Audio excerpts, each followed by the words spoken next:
So today I have for you a little discussion regarding a couple of chapters in the book of Joshua. I know that we're in the midst of this, difficult passages. Not difficult because they're theologically challenging, but because they seem to be boring.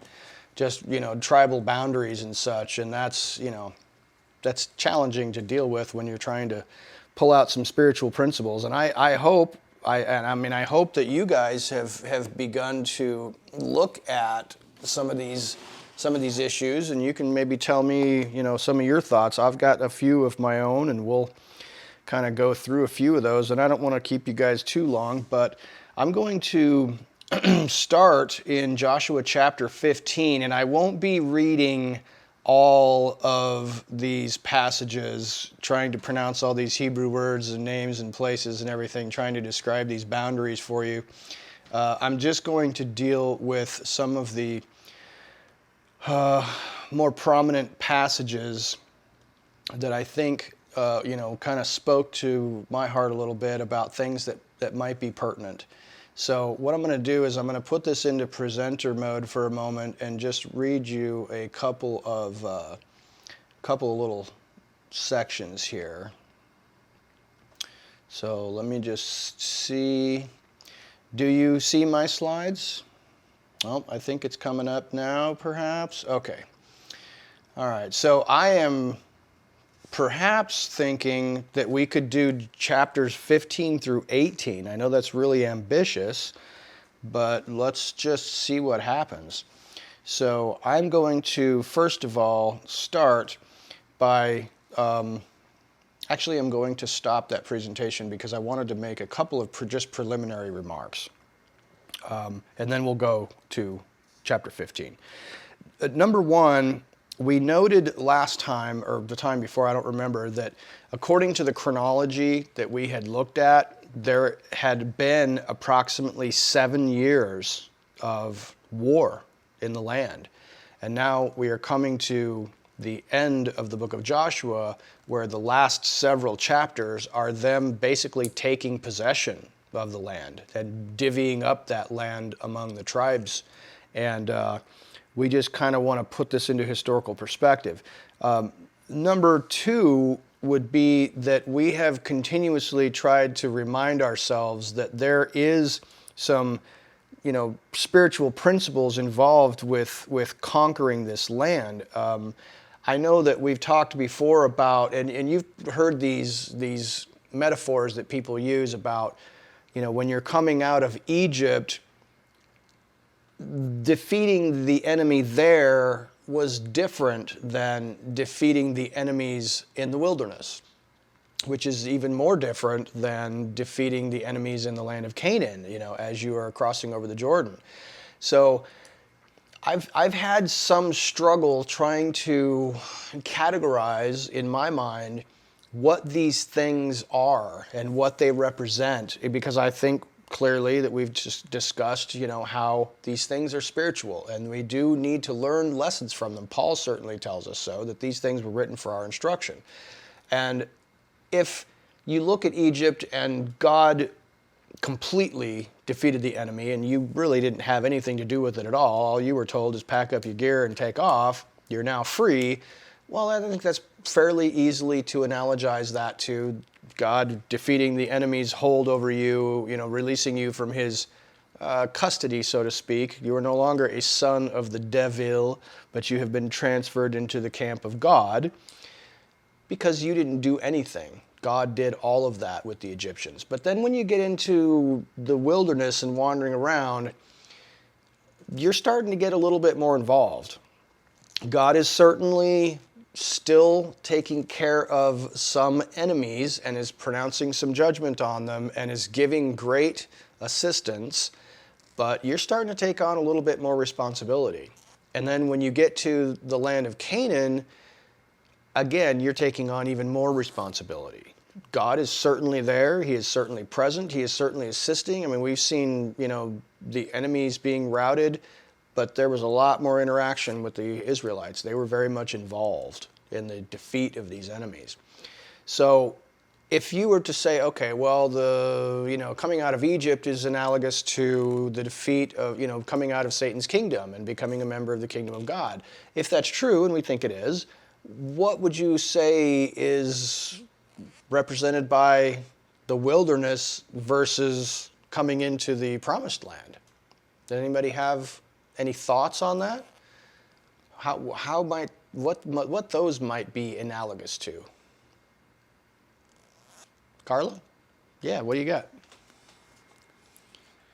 Well, my mind, I'm thinking, the whole thing is like being birthed, the Red Sea, Mm-hmm. and so you're newborn, and he has to take care of a human newborn, has to have someone take care of it. It can't survive on its own. And each of these things are steps in their growth.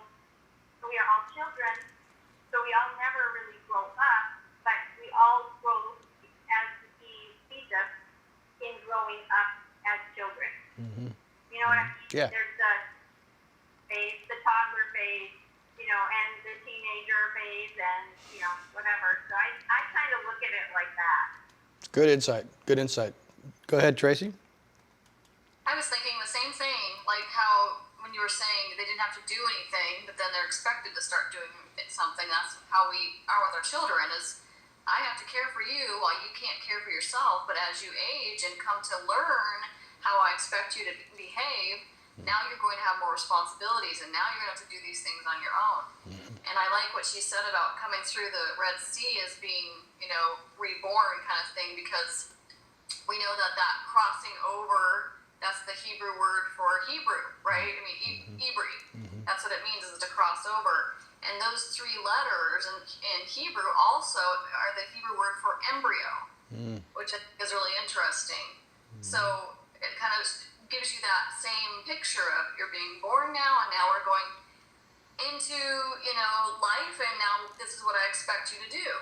And then the Messiah tells us parables about a man has two sons, and he asked one to do his will, and one did and one didn't, and which one was pleasing to the Father.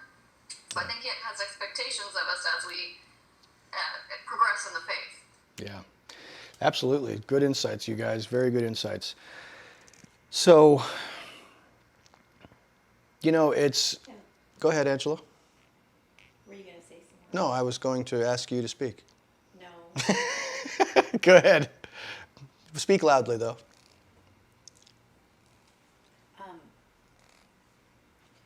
Say 3 words. 3 words. Did you hear that? Kinda, not really. Okay, you're doing okay. Just a little louder. Okay. You know how, I don't know how many of you kind of buy into this idea that there's 3 parts to us: a spirit, a soul, and a body. I see some head nodding. Okay, we've talked about that before. And we've talked about that in the New Testament, when when they talk about being saved, they'll use past tense, present tense, and future tense. They'll say saved, being saved, and will be saved. Those are all used, and that in the past we've theorized that saved is your spirit that has been saved by the work on the cross. That being saved applies to your soul. That's that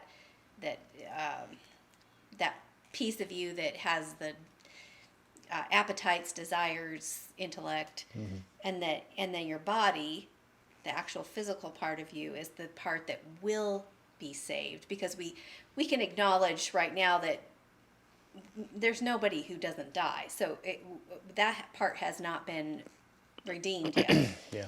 So if you look at the spirit, soul, and body, and you apply those to the 3 things that you were just talking about, with Egypt being the spirit, where God does all the work on the cross, that the wilderness is where you get more responsibility and you're expected to respond, and then this that the body is the in the land part, when you move in, that hasn't really happened yet to its fullest extent, and that land and that we are made out of the ground, our body is made out of the ground, and that's what will be saved, and that's the final conquest.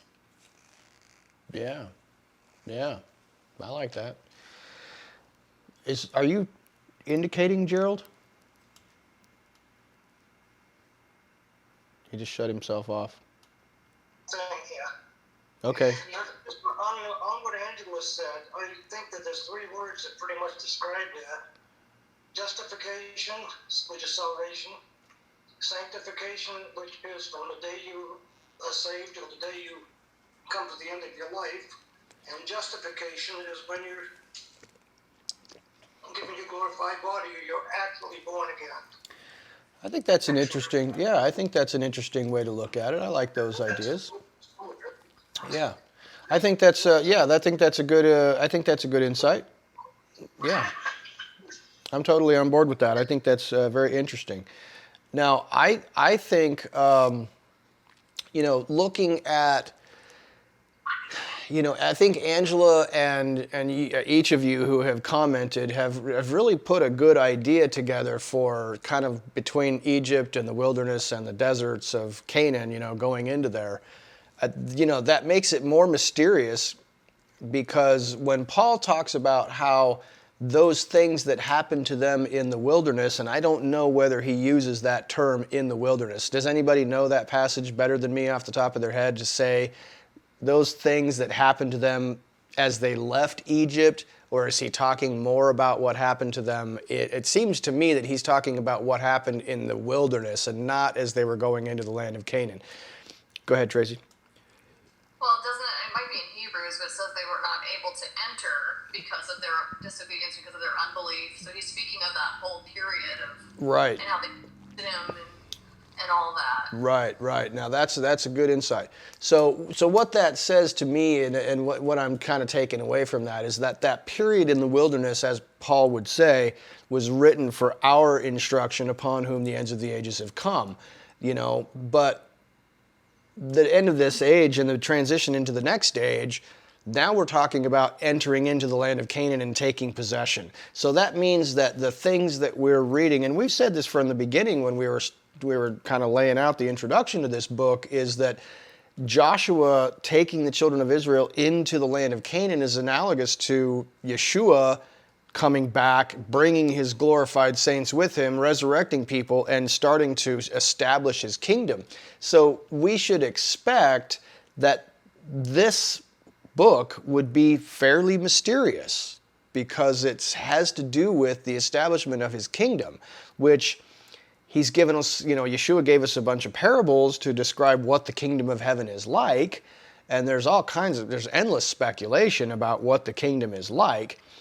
So we kind of have to have a little trouble keeping in our minds what is going on with this conquering of the land, because we want to try to extract spiritual principles for living today, which I certainly think that you can, while straddling that bridge into the next age and figuring out, okay, this is telling me something about the next age and when Yeshua arrives to establish his kingdom, but it also has to have some instruction for me living, my life today and now, which I think kingdom principles living now is kind of what it's all about, isn't it? Is us trying to remove those kingdom principles into the here and now, because he said the kingdom of heaven is at hand. We are trying to live out his kingdom now in a spiritual sense, will be inherited in a physical sense at his return, if that is correct.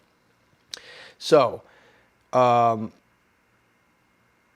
looking at some of these things that we'll talk about in these sections, thinking about spiritual battles, inner battles, things that are happening on the battlefield of life right now as we're moving toward the kingdom, is something to keep in mind. Now, bringing this back down to a temporal sense, we noted that it's interesting to me that we have, on 4 separate occasions that I'm aware of at this time, people or groups of people who stand up in the midst of the congregation and say, hey, could I have your attention, please? I need to claim a promise, so to speak. You could call it that in a couple of instances. I'm thinking specifically of Joshua, the son of Caleb, Caleb, the son of Jephunneh, stakes his claim before the divvying of the lots even gets started. Caleb stands up and says, hey, you know that the Lord promised me, and this is going back to chapter 14, you know that the Lord promised me the ground where I stepped my feet. So he inherits, I believe it was Hebron, is that correct? And then, in just a little bit, we get to the daughters of Zelophehad, who come up and say, hey, I just want to remind you that it was discussed that we get to inherit our father for our father because he didn't have any sons. You've got now another group of people pipes up in this section and says, hey, we didn't get enough territory. Can you not hear me very well? Everything else is fine? Carla, something must be happening on your end because everybody else is nodding and saying they can hear me just fine. I don't know what's happening on your end. You might have even froze just there, so if you need to sign out and sign back in or something, you might be having an internet problem. But I'm going to keep going. The sons of Joseph, Ephraim and Manasseh, step forward and say, we didn't get enough territory. We are big and strong and powerful. God has blessed us so far, but we didn't get enough. We don't have enough space for everybody, and we'll deal with that in a moment. But then you also have Joshua.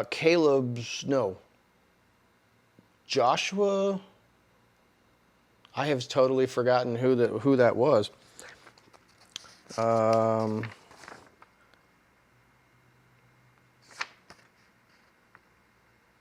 I apologize. I believe it was Caleb's brother who stepped up and defeated some people and he gave him a place, or was it Joshua's brother? I think it was Caleb's brother. I'll have to double check that. But somebody else steps up and intercedes on their own behalf to claim some wells of water. And then it says, and this is a kind of mysterious passage that we'll take a look at a little bit later, which is that the tribe of Dan was allotted a piece of territory, and then the text seems to interject this little statement that says, oh yeah, they also went 200 miles north and beat the tar out of some people up there and conquered another little piece of territory for themselves. I think we noted that when we looked at the map last time, was that Dan has this little patch of territory just above and to the left of Judah's territory, but then there was this little tiny spot way up in the north that says it was acquired by Dan, the tribe of Dan as well. And the text seems to say they just kind of went there and beat somebody up and took their territory. So that's a curious thing. But I don't know exactly what to make of that, but there are segments in here where people are standing up and laying claims to things that were promised. Do you think that there might be some interesting principle or some spiritual something that might happen in the kingdom where members of God's family step forward and lay claim to promises that were given to them sometime in the past? I wonder about that. It makes me think of maybe, you got Jews and Gentiles perhaps coming into the kingdom, and the Jews saying, hey, you made these promises to us, and the Gentiles maybe coming forward and saying, hey, you made these promises to us, and we are the people of this, and we are the people of that. I don't know that I have a positive or a negative connotation attached to these things. I know that sometimes you have to look at the promises of God, and laying claim to the promises of God is certainly a good thing. But there do seem to be at least one indication in this section of somebody laying claim to something that is not totally legit. Kind of complaining and saying, we didn't really get enough. That's not based on a promise, you'll note, as we get there. But there was a prophecy that he would say that. Speak it a little bit louder. There was a prophecy that he would say that, Angela says. Tell me more. No, maybe it was after. I don't know. No, it was after. Okay, she'll come back to me in a minute, hopefully. But those were the preliminary the preliminary thoughts that I wanted to point out before we begin to read these little sections. But I also wanted to bring out one thing, and this is something that you remember we talked about, what is the significance of listing all these places that these tribes get allotted, and, all these boundary markings and stuff like that. Well, it reminds me that, in the end of Deuteronomy, where it talks about blessed is he and cursed is he, it's laying out the blessings and the curses from Mount Gebal and Mount Gerizim. In Deuteronomy 19 also, it's talking about keeping inheritances straight, that you shall not move a boundary stone. And then in the end of Deuteronomy, it talks about whoever secretly moves, cursed is the one who secretly moves a boundary stone. These descriptions don't make a lot of sense to us today, because most of these places that are listed in the book of Joshua, archaeologists don't have any idea exactly where they are. Some of them they do, but most of them they don't. And you kind of have to think to yourself, well, why do we have all this? I think it's important for another reason, and that is these are boundary markers that if God's going to be true to his Torah, which we know that he is, then these boundary markers are going to have some serious significance in the kingdom, because those tribes are going to get their inheritance back. I would assume, if God is faithful to his promises, that all of these tribal boundary markings are going to be important. Now, this is really confusing for us because we have all this confusion regarding, well, who are these tribes? And what's interesting right now is that the children of Judah, seemingly, we're not exactly sure who those quote-unquote Jews are over in the Holy Land. Some of them might be from different tribes. Nobody knows. It's all mixed up. But there's a group of people over there in the Holy Land right now who are taking possession of the inheritance of all 12 tribes. Now, do they have control over all of the territory that has been allotted to the land of Israel? No. Not exactly, but a good chunk of it. And are they like holding it in conservatorship or something like that until the Messiah shows up and says, okay, we're going to now divvy this up and get everybody their portion? I assume that that's what's coming, is the Messiah shows up and he says, thank you, whoever you people are who are inheriting, holding on to the property now, it's time to divvy it up to the rightful owners. So those boundary markings are important because they're mentioned on several occasions in the Torah. So just something to keep in mind. Now I'm going to go ahead and share my screen with you again so that I can read this little portion from the book of Joshua chapter 15. So if you have your Joshua 15 open, you can take a look at that. And I'm just going to read a section.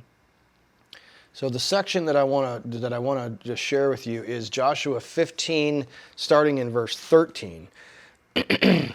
So Joshua 15, starting in verse 13, says, "Now he gave to Caleb, the son of Jephunneh, a portion among the sons of Judah, according to the command of Yahweh to Joshua, that is Kiryat Arba, Arba being the father of Anak, that is Hebron. Caleb drove out from there the 3 sons of Anak, Sheshai and Ahiman and Talmai, the children of Anak. Then he went up from there against the inhabitants of Debir. Now the name of Debir formerly was Kiryat Sefer. And Caleb said, the one who attacks Kiryat Sefer and captures it, I will give him Aksah, my daughter, as a wife. And Othniel, the son of Kenaz, the brother of Caleb, captured it. So he gave him Aksah, his daughter, as a wife. And it came about that when she came to him, she persuaded him to ask her father for a field. So she got down from her donkey, and Caleb said to her, how can I help you? Then she said, give me a blessing. Since you have given me the land of the Negev, give me also springs of water. So he gave her the upper springs and the lower springs. So I'm gonna stop right there. I'm gonna leave that in presenter mode.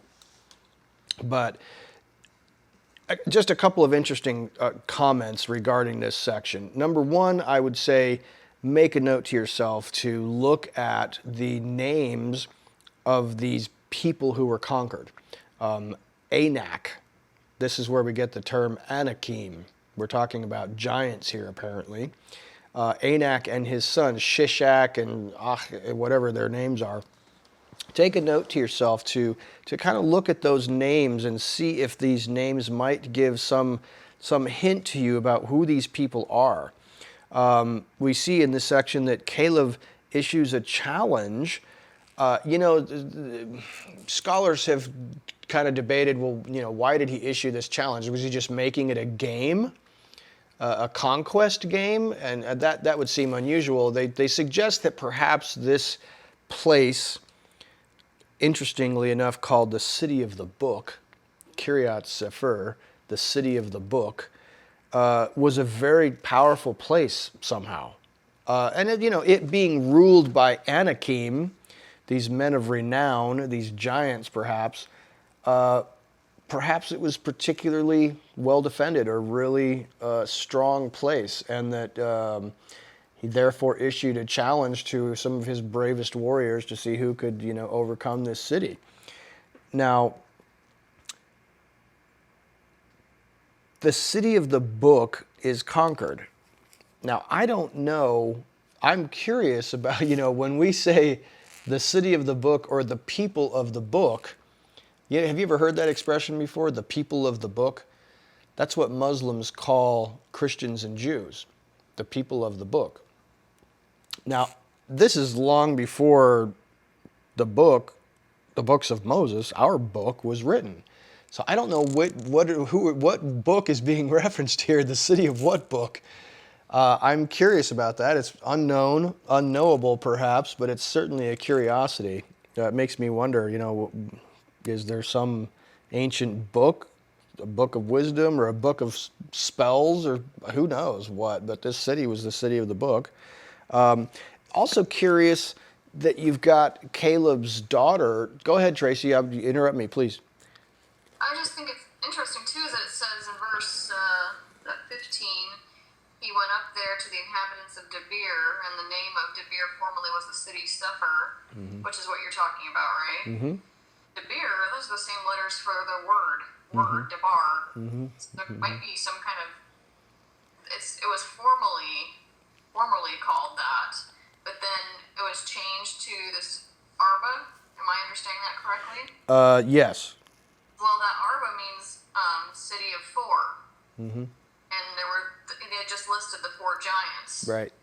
So it's like, maybe it could be this idea of returning the land to the rightful owner type of thing. I definitely like that. Yeah, absolutely, because we can see that this land was designated for the children of Abraham for a long time, and they were sojourners in it and only had a little tiny piece of it, like 600 years previous, 450 or something like that. But this land had been taken over by enemies, by descendants of Canaan who that was not their land. It was not promised to them. They're holding it illegally, so to speak. And I think that your comments about the names of these people might kind of give a hint to the fact that perhaps back in a previous age, that this maybe was the city of the word or the city of the book by a group of people who maybe had some respect for Yahweh or even maybe Abraham. But it had been taken over by these four, Anak and his sons, these Anakim. And now we are here to take it back. Or even the city of the promise that's in the book. Yeah. Something like that. That we could look at this book and go, this is the city of the book. This is the city he promised us. Yeah, absolutely. I think there's definitely something to that. This reclaiming of rightful ownership, and that some usurper, some enemy had gone in there and sown tares in this field, so to speak. That's probably a good way to look at it. And then you look at this most unusual passage of Caleb's daughter. There's some weird language here about her jumping off of her donkey and going to speak with her father and saying, "Give me springs of water. You've given me this dry, parched land." And I mean, on a practical level, you obviously say, okay, yeah, he gave her, some of the Negev desert as an inheritance. And she's saying, hey, this is great that you gave me this desert, but I need water because this desert to me is not that great without water. And you can infer some spiritual principles, ideas from that, that the water is the word of God, so to speak. And you look at this word that is used in this passage where she's talking about springs of water, the upper springs and the lower springs. And you've got the word for spring is gula, which is from the root galal, which is currently where the Israelites are camped. It's pronounced slightly differently, but it's the same word, which is Gilgal. Gulal is essentially the same word.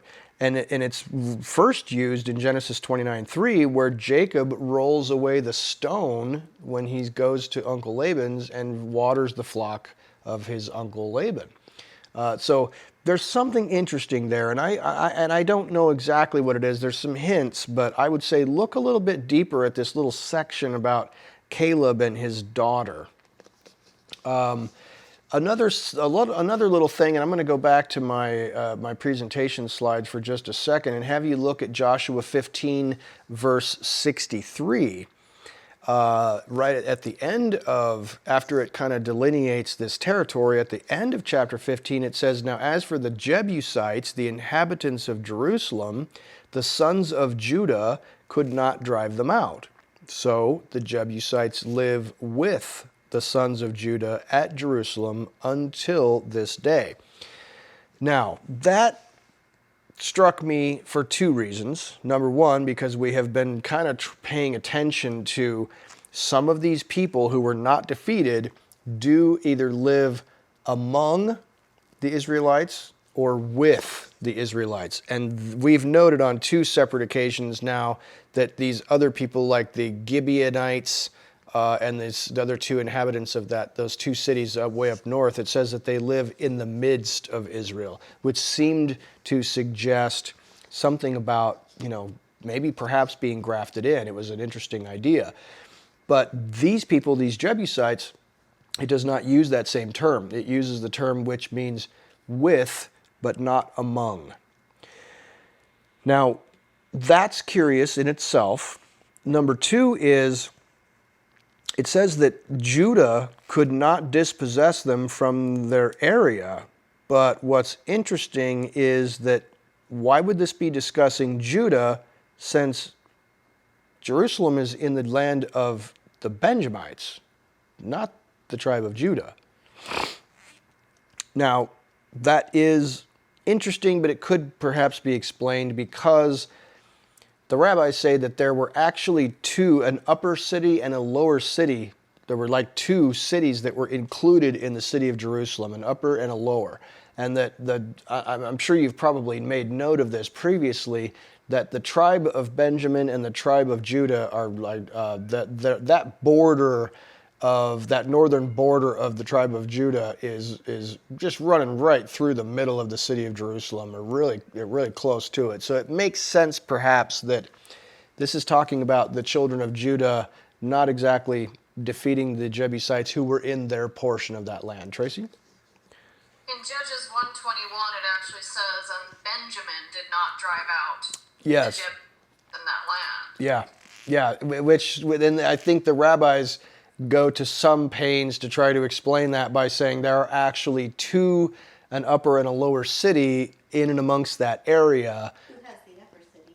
The upper city, well, it depends on what you consider upper, because in the scriptures going up is always to Jerusalem. But if you're saying you can kind of see that today. Where's the Temple Mount right now is not where the city of David is. The city of David is lower than that in elevation. It's down the hill a little ways. So it's possible that there were two Jebusite cities in that mountain range, and that the upper one, meaning northern to me, the northernmost one was within the tribal territory of Benjamin, and the lower one was in the tribal territory of Judah, because the city of David would have been located in that one, and that would have been where David made his royal city. But what if upper is upper and the son of my right hand has the upper city and the lower city belongs to David?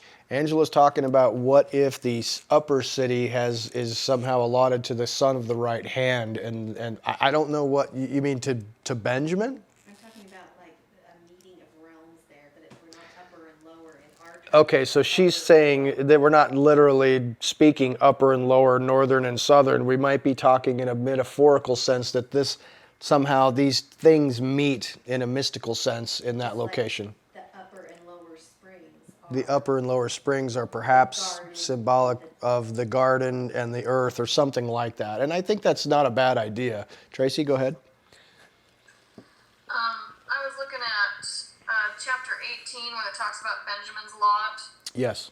Verse 11, and the lot of the tribe of the sons of Benjamin came up according to their families, and the border of their lot went out between the sons of Judah and the sons of Joseph. So that's kind of interesting that they're in there, but also it seems to indicate because Judah didn't drive them out and Benjamin didn't drive them out. Right. So then neither one of them drove out the Jebusites then? That's what it sounds like. Yeah, it sounds to me like they were both having trouble with those people for whatever reason, but they live with them and not among them. Mikey? The guy that David bought the threshing floor from, Ornan, he's the Jebusite. Right. And that's what Jebusite means. It's something about the threshing floor, sons of the threshing floor, or something like that. Yeah, I think that there was a guy, well, according to the research that I did, there was a guy who was like maybe the founder of that city whose name was Jebus, or Yebus, which, And that's what Yebus means, is Right. threshing. right. So who that guy is, no clue, but it might, good place to catch a wind in the southern desert there, so you can, clear the chaff from your threshing floor. And Angela is shaking her head in wonder and amazement that here I am down and among the muck and the weeds when I should be attaching spiritual principles to this thing. Carry on then, woman. the threshing floor. That's at the end. Of course, it's still there. That's going to be where he sorts things out. Angela is suggesting that at the end, that is where he will be sorting things out. That is the threshing floor. The threshing in the sense of separating the wheat from the chaff, the sheep from the goats kind of thing. And Upper and the lower. the upper and the lower, yeah, I'm totally on board. That makes good sense to me. Thank you for pointing that out. And you're talking about getting some grains out of it. No, I'm No, it's okay. she's teasing me. That's my job. Anyway, excellent observations, you guys. Now, I want to show you something in chapter 16. So now I'm going back to my little presentation notes here. And now I'm looking at Joshua 16, chapter 16, verse 10. This little section is something, the same deal, where it says that the sons of Ephraim did not drive out the Canaanites who lived in Gezer. And so the Canaanites live in the midst of Ephraim to this day, and they became forced laborers. Now, that's interesting because that is that one Hebrew word that means, living in the midst. And you can see that the translators have translated it that way, living in the midst of Israel. And what's interesting here is, there are, I don't know if you guys have kind of thought about this or even maybe done a little bit of research on it, but there are a couple of different categories of strangers and aliens, who these children of Israel have to deal with. And I think that, the rabbis have kind of talked about this from the context of, God does talk about how he gives quite a bit of instruction in the Torah regarding how you are to treat the sojourner or the alien or the stranger. You got these different words. And if you kind of look that up and you do a little bit of research into, what is this talking about, you can kind of see that there are essentially two categories of people I guess three categories of people with whom the Israelites had to deal with. And one category would be like flat out enemies. These people need to be, you cannot make peace with them. You must absolutely destroy them. And that seems to be the bulk of the Canaanites. And yet we see that Rahab decides that she's going to have a change of heart, and her whole family gets, I would say, grafted in to Israel. Then we got the Gibeonites who got grafted into Israel, but through some deceit and trickery. And then we got these other people who they were noting here that kind of just were like, maybe they squeaked in by the skin of their teeth because the children of Israel got a little lax and a little lazy and, didn't feel like fighting anymore, or maybe they were just more powerful. And this kind of I don't know why I thought of this, but today when I was looking at this, it reminded me of that quote from Yeshua where he said regarding these spirits that these apostles were trying to cast out demons, and it just wasn't working. And he was like, oh, these require extra prayer and some fasting, to get rid of these. It just made me think of that for whatever reason. I'm not sure why. But for whatever reason, these people end up staying in the land. And perhaps you can break them into these two categories that the rabbis talk about. I don't know. But there are two words or three words here that you probably know. The Zarim or Nokrim are a kind of category of others, so to speak, that are basically called Goyim. These are the Goyim, the Gentiles. And these are people who temporarily might reside in Israel or do business there, but they have not signed on to your God. They have not signed on to your worship. They're just there temporarily. They retain their own customs. They may just go there to do business and then leave, or hang around there for, harvest time or something to buy and sell goods, but they're not interested in joining you. They're just, maybe they come from a distant land and they're hanging out and they're going to do business with you or something. But then there's a second category, which is called Ger, which is where you get Moses' son's name, Gershom, the stranger there, which just means a stranger. Those are the ones who might flee to Israel for safety. And there is a suggestion on the part of the rabbis that many times these people might become grafted in and enjoy the protections of the Torah. They seek refuge in Israel. And that would be the stranger. But these others are aliens. It makes me wonder if, taking a look at some of these people who remain in the land, some wanted to, some just couldn't be defeated. What category do you put those people into? And it sounds to me like those who are remaining in, and it says we couldn't defeat them, maybe they're with us. But the people like Rahab and the Gibeonites, they're among us, and they're seeking refuge. Tracy? I was just kind of looking into this a little more. Back in Numbers 33 is when Yahweh says, when you come into the land of Canaan, you shall drive out the inhabitants of the land from before you, and destroy all their pictures, and destroy all their molten images, and quite plunk down all their high places, and you shall dispossess the inhabitants of the land and dwell therein, for I've given you the land to possess it. And then it talks about them dividing the land for their inheritance. And it says, but if you will not drive out the inhabitants of the land from before you, then it shall come to pass that those which you let remain of them shall be pricks in your eyes and thorns in your sides, and shall vex you in the land wherein you dwell. Moreover, it shall come to pass that I shall do unto you as I thought to do unto them. I thought that was interesting because it makes special note in both cases here that to say, and they did not drive out the inhabitants of Canaan, the Jebusite, and those are the ones that are listed before saying, drive them out of the land. Initially in Exodus it said, Yahweh said, I will drive them out of the land. So I know something happened it said, I've sent a messenger before you, and I will drive these people out of the land. And I'm just wondering if, because of their disbelief, maybe that's what Messiah is, that messenger that's going to drive them out of the land at that point. Speaking, maybe even more future tense. But Yeah.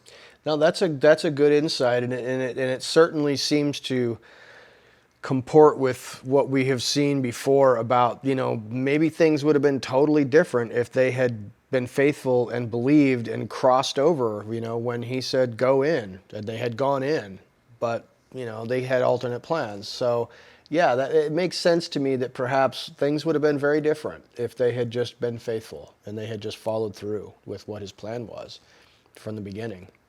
Absolutely. It's interesting too. Like, I wonder about the Jebusites, if that has anything to do with Revelation when it says those who say they are Jews and are not. If these thorns or people blended in with them so much that they kind of, became like the tares. That Yeah. there could be something to that. Yeah, no, absolutely. And I've often wondered if, we had Paul talking about this thorn in his side that God left in place, and I wondered sometimes, was that, everybody always thought that was a personal malady, like he was blind or he couldn't speak very well or whatever. I always wondered, was he talking about the same thing, like a group of people or, a faction of people who were really aggressive with Paul, tried to kill him? Maybe that was a thorn in his side, and he prayed repeatedly that these thorns in his side would be taken care of. I don't know. It's certainly interesting to think of. But that was the only little section that I had to kind of point out something to you in chapter 16. I'm going to move forward a little bit to chapter 17. Tracy, did you want to say something, or were you clear? I was just going to say that's exactly what it says there about these people, that they will be thorns in your side. So Yeah. that's interesting. Yeah. Go ahead, Ange. What if the land is a metaphor for the flesh? What if the land is a metaphor for the flesh? And that Yeshua did drive out the sojourners, but we allow a certain number of them to stay within and among us. So if you're Angela's saying, what if Yeshua did drive out these sojourners, but we From our flesh. In individual terms, but we allow. Now, what do you mean? What's the conclusion you're drawing from that? Are you thinking like I have some sin in my life that I'm not willing to conquer? Yeah, that I let certain things stay. I have that in my notes on multiple occasions here. And that would go with what Paul says, that there are certain things that I just allow to stay. Yeah, I agree with you on that point, but then again, I had trouble, and this is why I addressed with you guys at the beginning about these metaphors for Egypt and the wilderness and the land of Canaan, and the land of Canaan kind of representing that end times entering into the next age, doesn't exactly jive very well with this is about dealing with personal things on a personal enemy's front. But it does. I mean, no metaphor is perfect. The metaphor breaks down at some point. Well, no, I think we might be mistaken to think that once we enter the kingdom that everything's perfect and we wouldn't want to do anything wrong. I think there's going to be a piece there where it's not exactly what we think it's going to be. Okay, enemies he still has to take care of. That's an excellent point. She is saying, we might have some misconceptions in our minds about when Yeshua arrives. It's not like, you're in a new body and you never have the possibility of sinning. There are no more desire to sin, no more possibility of sinning, no more enemies to fight. It's like, you're just kind of floating around. You still have to choose. You still have to make the right decisions. I think that's an excellent observation. So I often thought in looking at these things that it's like they allowed them to stay for whatever reason. They got lazy. They didn't feel like fighting them. And I know that it was like God kept telling me, this has something to do with things that you allow into your own life, and you just let it go. I don't know about you guys, but if you're anything human like me, and I presume that you are, We might be a little more human than we We might be a little more human than you are. Yes, indeed. It occurs to me that I have certain areas of struggle in my life that have been there forever. It's the same crap over and over and over. I mean, you might, and I know that you guys are looking at me going, oh, yeah, okay, we're dealing with the same crap too. But it's like, okay, am I completely powerless over these things, or am I making some, little incremental bits of progress over the last 30 years? Yeah, yes, some for sure. Certainly not as much as I'd like, but Spending more energy convincing yourself you've made some progress. yeah, I spend more energy convincing myself that I'd made some progress. But yeah, there's certain things that you deal with in your life that you're like, I'm allowing that thing to stay. That problem that I keep struggling with, that, whether it's the evil tongue or it's continuously battling with not believing God's going to provide for my needs, or, whatever it is, man, that's just, I know that I would say, just like Paul, that I have repeatedly asked God to take care of these enemies. And he's like, no, my grace is sufficient for you. And I need you to continue to do battle with this enemy, because it also makes you to rely on me, because you keep coming back to me and asking me for help in dealing with this enemy. That's what I want for you.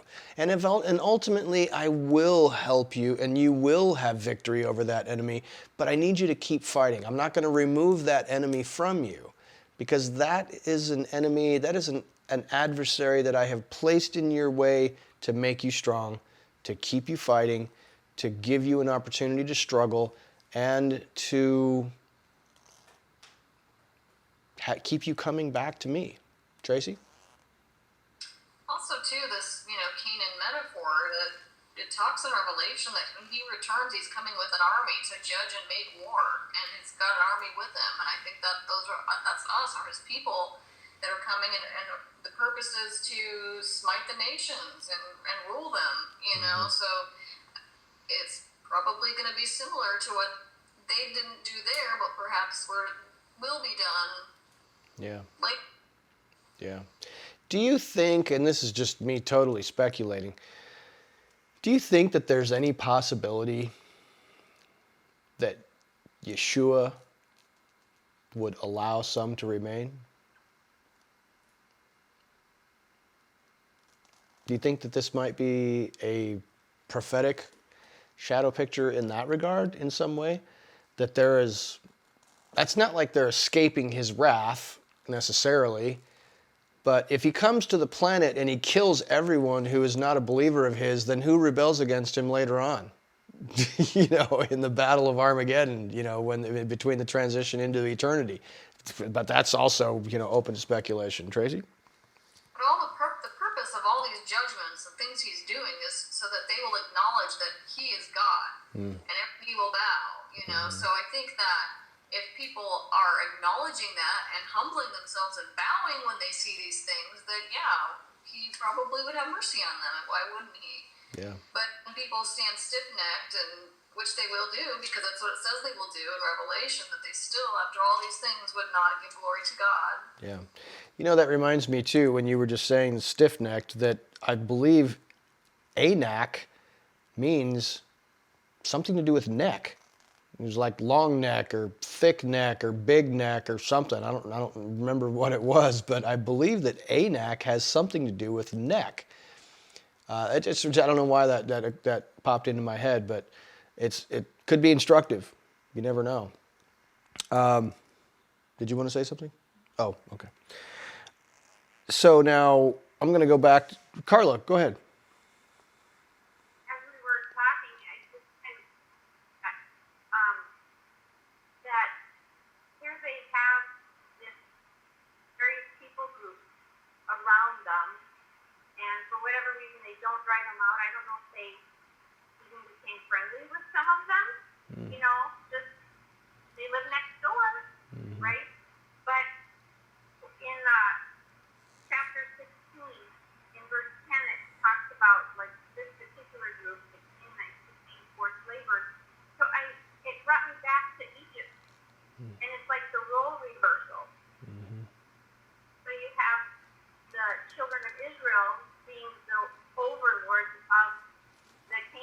who are the forced laborers. I just thought that was really peculiar. Yeah, no, that's a good insight. That's a good insight. It kind of does show you a little bit of a swap, a little role reversal, which I presume that in the kingdom there might be some who are totally willing to bow the knee and serve the Messiah Yeshua who had not formerly been his, perhaps. And then there might be some who are a little more obstinate and they are brought into servitude, that they will be forced to serve. Every knee will bow and every tongue will confess, whether voluntarily, begrudgingly, or voluntarily. So there's a possibility for each one of those categories in that reading there. Now, I was going to move forward. Were you waving at me, Tracy? Oh, okay. Jerry, are you waving at me? He's just stretching his muscles. Okay. I'm going to look at chapter 17, just briefly. We've got here in Joshua 17, starting in verse 3, it talks about the daughters of Zelophehad. It says here in 17:3, however, Zelophehad, the son of Hefer, the son of Gilead, the son of Machir, the son of Manasseh, had no sons, only daughters, and these are the names of his daughters: Machlah and Noah, Hoglah, Milcah, and Tirzah. They came near before Eleazar the priest, and before Joshua the son of Nun, and before the leaders, saying, Yahweh commanded Moshe to give us an inheritance among our brothers. So, according to the command of Yahweh, he gave them an inheritance among their father's brothers.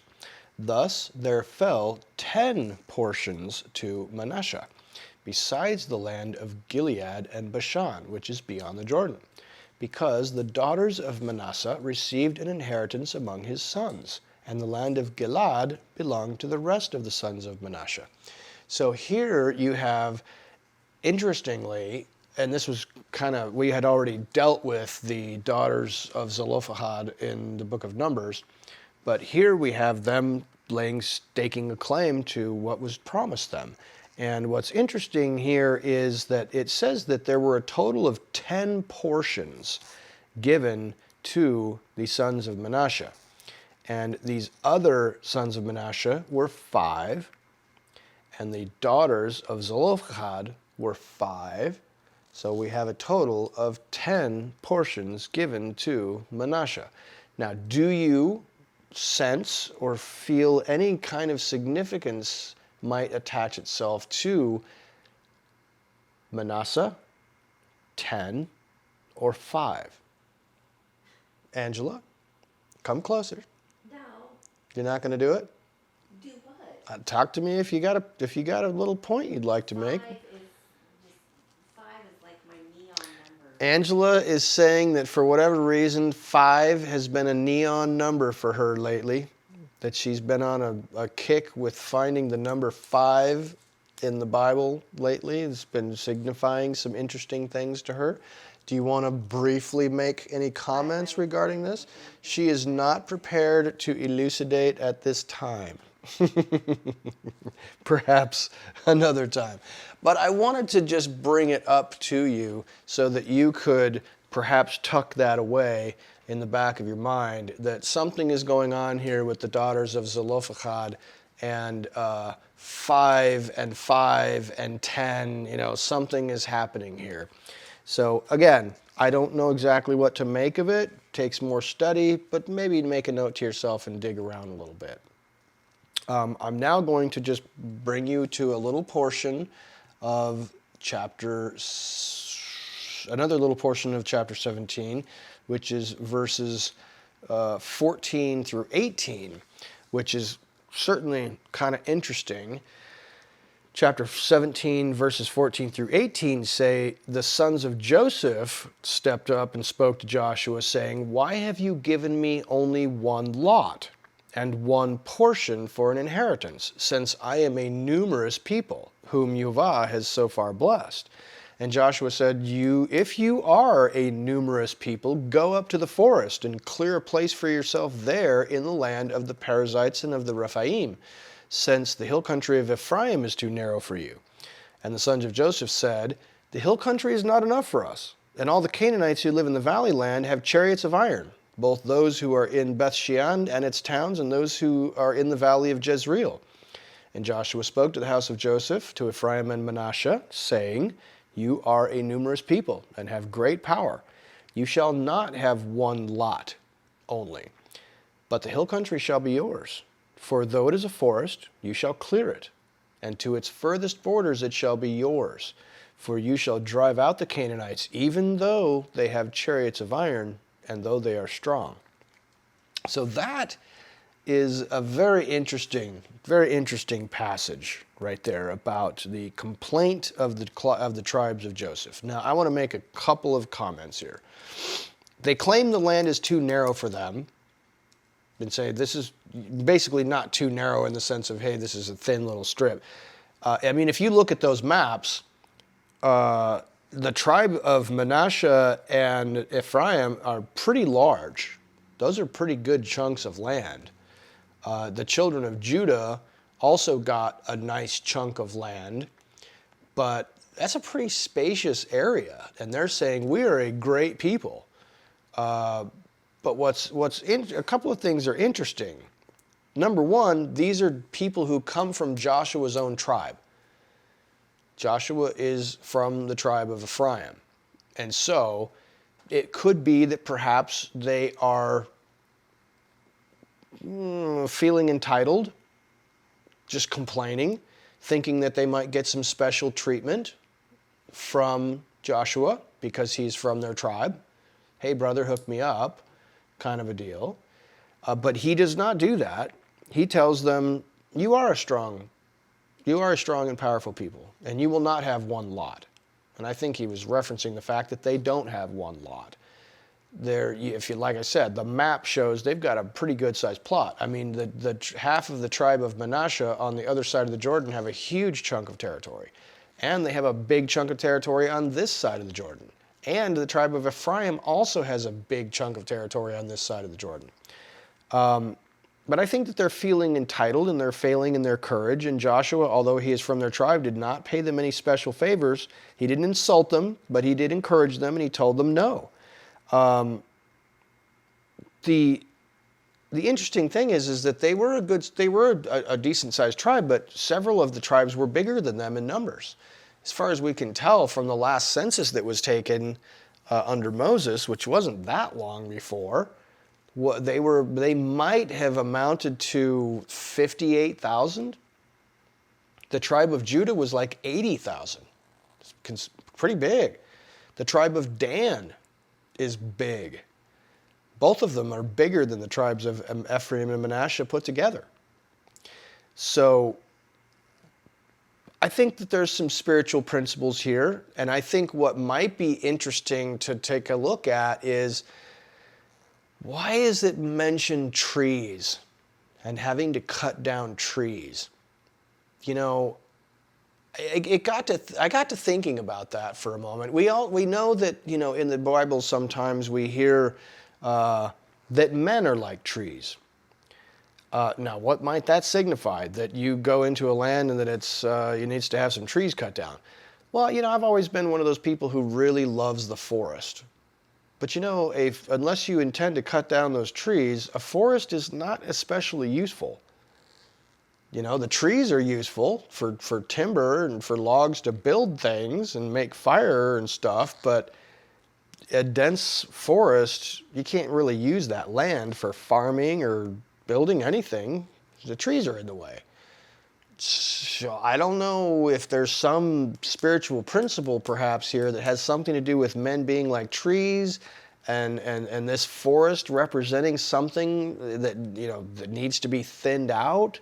I don't know. It's a curious thing there. But it also, it kind of struck me as maybe this is another one of those little sections that's talking about, you know, being afraid or being lax in overcoming those specific issues that we deal with in our lives. These guys are saying, hey, there's, some of those enemies are powerful. They have iron chariots. And by the way, we don't even have enough territory for ourselves. I think they were saying, look, we've got a huge chunk of territory. A bunch of it is woodland, and we can't really live there because that's too much work. And the territory that is inhabitable is already inhabited by a bunch of people who are pretty powerful, and we really don't feel like fighting those people. So that's a twofold of we don't really want to fight. We don't want to fight to cut down, we don't want to work to cut down the trees, and we don't want to work to have to fight the people who might be powerful. Well, the thing is that a chariot is only useful on a road. You ain't gonna use a chariot on a mountain or in hill country. So, these people they're a little bit confused. They're a little bit whiny, a little bit unwilling to overcome the challenges that have been placed in front of them. But there are some redeeming issues that come forward in just a little bit. I mean, we know in chapter 18, they begin to establish the tabernacle for Yehovah, which is in the land of Shiloh, which is at Shiloh in the land of Ephraim. I don't know if you had ever contemplated that, but the first location of the tabernacle where God was to be worshipped for quite a while was in the land of Ephraim. It was not in the area where Jerusalem is. It was not in the territory of Benjamin or of Judah. It was in the land of Ephraim. So it's kind of interesting. But that was any comments, questions, or concerns regarding that little section in chapter 17? It certainly bears some more, a little bit of study. Tracy, Mike, spit it out, man. I want him to tell you. Tell me, Mike. I was just wondering if there was maybe their attitude toward wanting the additional land had anything to do with the blessing that Jacob gave to Ephraim, Manasseh, and Joseph. At the end of chapter 48, he says, and I'll give you one spur of land beyond your brothers, which I took from the hand of the Amorite with my sword and my bow. So maybe they were kind of expecting something in addition. I think that is I thought of that, and I thought that's a good observation, and it also made me think that Jacob certainly thought of Joseph as his firstborn son. I think he was certainly given preeminence over all of his brothers. We know, that when in the end of his life, when he was giving these prophecies over his sons, that he did talk about Judah as a kingly line, but he certainly seemed to, he adopted into his own family both Ephraim and Manasseh, put Ephraim first over Manasseh, and seemed to indicate that these boys, or possibly Ephraim first among these boys, would be his firstborn sons. And so I think that there's every reason to believe that they might have expected a double portion, perhaps, like a firstborn blessing of the double portion, being named as, like Mike said, I will give you one addition more, and also thinking, well, maybe we should take this opportunity to ask for the double portion because we kind of are the firstborn. So, although they were not the firstborn according to the flesh, which that would have been Reuben, right? Because Reuben got disinherited. Levi and Simeon were next in line. They kind of got booted because of their behavior at Shechem. Judah would be the next in line. That would be the fourth born son from that woman, Leah, or the handmaids. But, these tribes of Joseph are thinking, we are the firstborn. So it makes sense to me that perhaps they were finagling for that firstborn blessing, but it's also interesting that he rebuffs them and says, "No, you're not." Now, how might you interpret that? I'm not totally certain, but I know it's curious to me how he actually answered them. So I don't know. It's interesting that the place of worship is located in the land of Ephraim. There's some interesting things going on there. I want to take a look at one more thing, and this is from chapter 18, and then we'll wrap this up. And this one, this one bears out more study, and we'll probably have to talk about it a little bit more the next time we get together. But and I'm going to read this to you. It's not terribly long, but let me read this to you. It's kind of interesting. So starting from the beginning of Joshua chapter 18, it says, "Then the whole congregation of the sons of Israel assembled themselves at Shiloh and set up the tent of meeting there, and the land was subdued before them. And there remained among the sons of Israel 7 tribes who had not divided their inheritance. And so Joshua said to the sons of Israel, 'How long will you put off entering to take possession of the land which Jehovah, the God of your fathers, has given you? Provide for yourselves 3 men from each tribe, that I may send them, and that they may arise and walk through the land, and write a description of it according to their inheritance. Then they shall return to me. They shall divide it into 7 portions. Judah shall stay in its territory on the south, and the house of Joseph shall stay in their territory on the north. You shall describe the land in 7 divisions, and bring the description here to me. I will cast lots for you here before Jehovah our God. For the Levites have no portion among you, because the priesthood of Jehovah is their inheritance.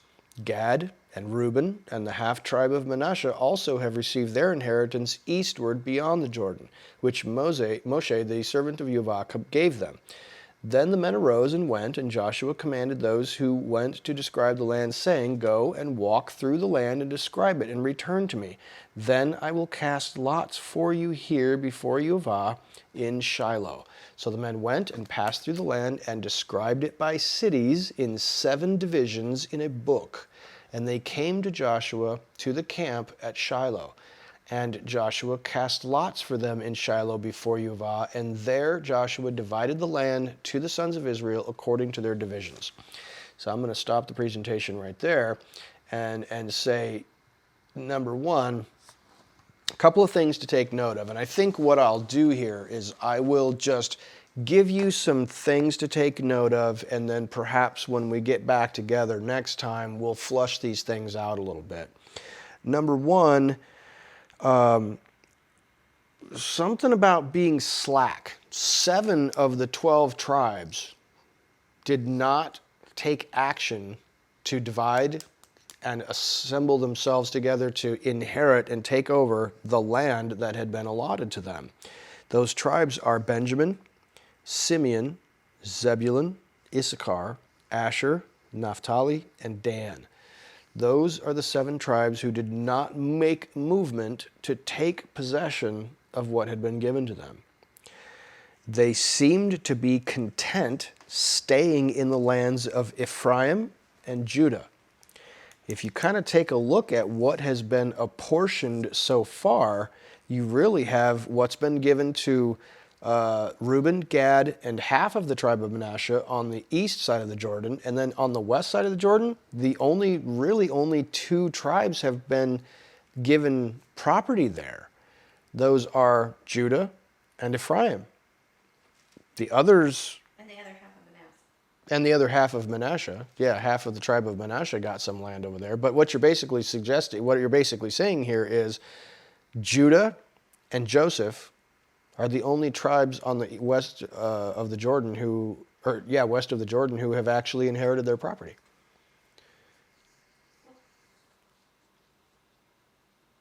For whatever reason, these other 7 tribes have decided that they would rather just kind of hang out in the lands of their brothers and not move to take possession of it. Does that remind you of anything? We don't really feel like spreading out. I think we'll just kind of hang out here together. That reminds me of the Tower of Babel, where God says, spread out and go and do your thing. But these 7 tribes say, nah, we're having a good time right here. We're just going to stay together. Tracy? When you said, I was thinking of Jerusalem when you said, does it remind you of anything? Just because, like, when Babylon was going to come and take over, he was like, get out of here. And they're like, we're just going to stay. He says, okay, so whoever stays, whoever goes, good figs. Yes. And that's why I I believe they were given into Babylonian captivity because they became like Babylon. Yeah, that's good insight. Good insight. Yeah, so it's kind of interesting. One thing is three little points that I would just point out for you, possibly to dig a little bit deeper in maybe this weekend or something. Number one, kind of reminds me, like Tracy said, of Jerusalem, whether you stay or leave. It kind of reminds me of the Tower of Babel, not wanting to spread out, wanting to just kind of hang together in a group.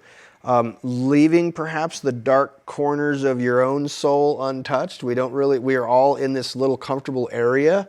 And the out there is stuff that we really haven't dealt with, and we don't want to go into those uncharted territories, so to speak, because it sounds to me like they're kind of being charted now. He's saying, hey, go, and it's like they're taking a survey of the land again.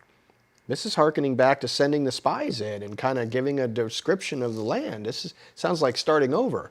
At least it probably does to them, because they're saying we don't want to do it. And also, perhaps they're content with inhabiting the lands of those who have conquered. That was an interesting way however that was phrased in my mind, seemed interesting that these people who have not taken over their own land were perfectly content to inhabit the land of those who had worked hard and defeated the enemies and divided the territory. That sounds slightly similar to me of the wolves sneaking in among the sheep and deciding, you guys have already done the work and you have been faithful to God and you have, beat up your enemies and are starting to take control. We'll just hang out among you.